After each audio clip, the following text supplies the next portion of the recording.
It's the Real News Network. I'm Charmany Perez coming to you from Baltimore. Late Sunday night, Brazil's Chamber of Deputies, which is the lower house of its legislature, voted to move forward on impeaching President Dilma Rousseff. The vote followed 3 days of debate and passed with the required two-thirds majority. Rousseff and her supporters argued that the opposition is staging a coup against her. After all, she is not being accused of having committed a crime or convicted of one. Rather, she is being accused of having quietly taken out loans from government banks during an election year in order to temporarily hide a budget deficit. In contrast to Rousseff, most of the legislators who are advocating for her impeachment are themselves under investigation or charged with far more serious offenses of outright corruption to enrich themselves. The impeachment process now moves through Brazil's Senate, which must decide with a simple majority vote whether to hold a trial against Rousseff. If it passes, Rousseff will be temporarily removed from office for 6 months while a trial takes place, and Vice President Michel Temer will take over for her. The Vice President himself faces some of the same charges that is being levied against President Rousseff. With us to take a closer look at what's going on in Brazil is Maria Mendonça. Maria is director of Brazil's Network for Social Justice and Human Rights, and she's also professor in international relations at the University of Rio de Janeiro. Thank you so much for joining us, Maria. Thank you. So, Maria, let's start with this impeachment vote that took place on Sunday. Would you say that it has merit? No, not at all. The deputies didn't even discuss what kind of accusation there was supposedly against the president. It was just one series of discourses about God, the family, the importance of preserving the conservative values in the society. Some of them even praised the dictatorship, the military dictatorship, the torture, the repression that happened at that time.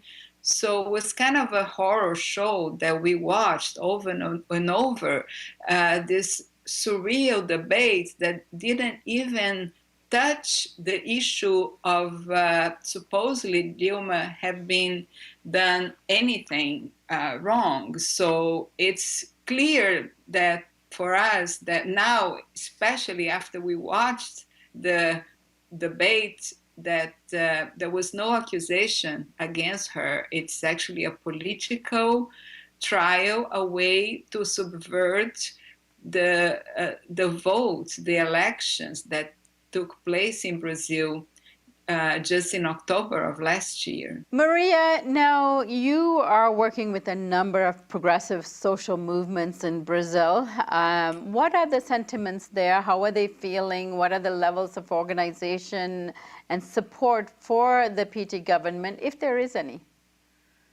Yes, there have been large demonstrations against the impeachment and in defense of democracy in Brazil. Even the social movements that have been more critical of the government are now taking the streets and protesting, because it's clear to us that we are facing a parliamentary coup, very similar to what happened in Honduras and Paraguay recently. So we need to join forces and defend democracy. And it's very important also to have international solidarity.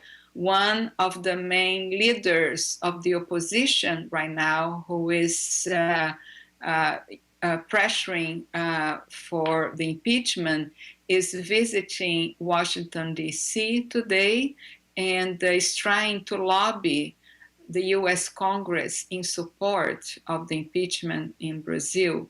And the same way that U.S. organizations have said that the U.S.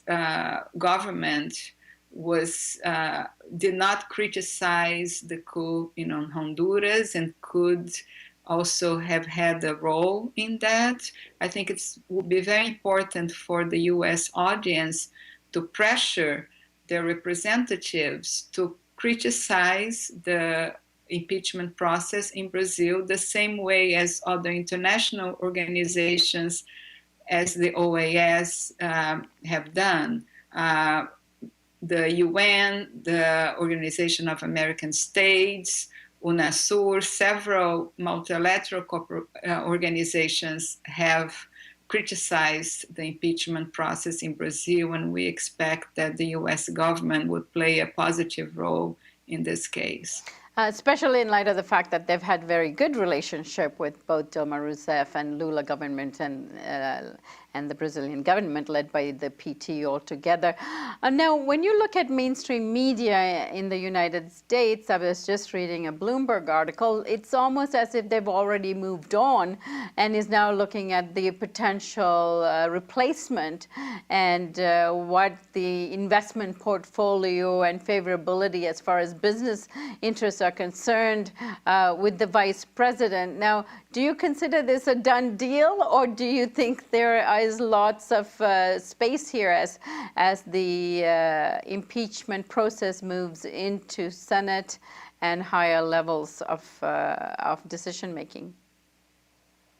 Yes, I think it's very important to have a broader view about the situation in the US, because usually the media coverage is very simplistic and is actually not accurate, because it portrayed a situation as if the president has committed a crime and the Congress was voting on a legal basis, which is not true. Also, there has been little coverage about the protests against the impeachment and in support of democracy in Brazil.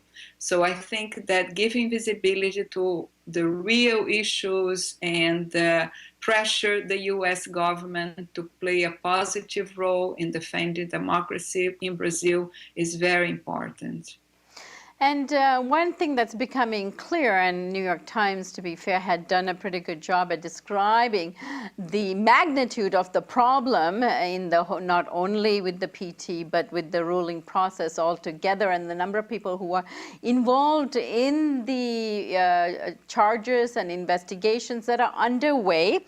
But most importantly, one has to recognize that this process of dealing with corruption was entirely opened up by Dilma Rousseff herself, who alluded to that in a speech she gave a few days before. Tell me about what she said, and also about the kind of charges that her accusers, as well as the people involved in the decision-making process at the vote in the House of Delegates that we were talking about.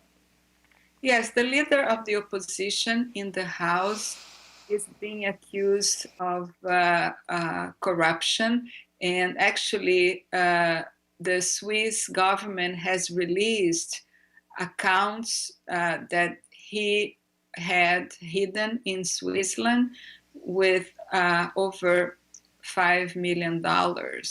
So he is definitely someone who would not be interested in these investigations to continue.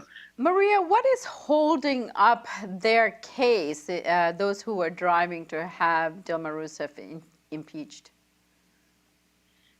Well, the main problem is that by impeaching the president without a legal basis, there would be an open situation in which we would not be able to trust the Brazilian institutions. We would not be able to trust any legal process, any serious investigation against corruption. So it's very serious that we defend democracy. It's very important that people understand what is at stake right now, because it's not about only defending one person or a government or a particular party. It's about defending democracy and defending the state institutions in Brazil right now. So if we let this happen, the whole process, the whole political process will be unclear. There is no way to know what is going to happen in the future because the people who are pushing for the impeachment are being accused of serious corruption cases and serious cases of corruption. So the main thing here is to defend the democratic process. And many people are saying that the PT, Dilma Rousseff, as well as former President Lula, are not coming out strong enough defending themselves. What could Rousseff have done differently for her to be perceived otherwise?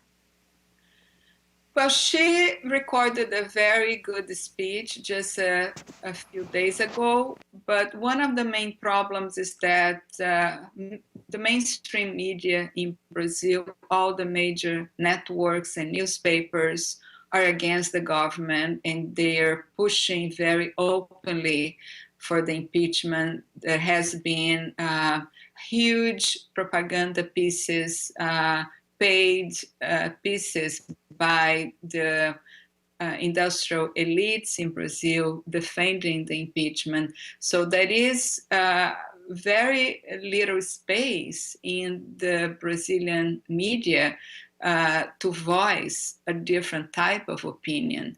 The media monopoly is a huge problem in Brazil.